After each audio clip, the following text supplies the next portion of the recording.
Hurmatli hamkasblar, bugun Respublika onkologiya markazini mamologiya bo'limini operatsioniy xonasidan gapiryapmiz. Bemor Izroil davlatida 2 marta bo'lib, ko'p analizlar topshirgan, lekin unga operatsiya bajarishmagan. Bizga kelganda chap ko'kragida juda ham katta o'sma biz aniqladik.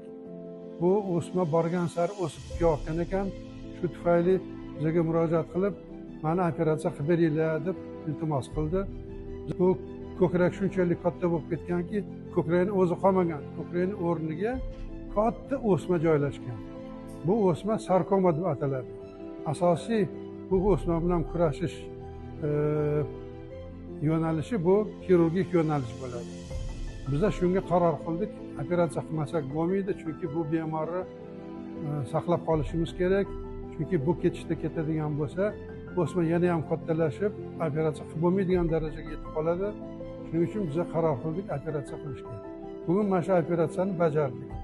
Ancha qiyinchilik bo'lsa ham biz shuni amalga oshirib, katta operatsiya qildik. Bu operatsiyaning nomi radikal mastektomiya deyiladi va bemorni hozir dinamika deyiladi, gemodinamika deyiladi, hammasi stabil turibdi.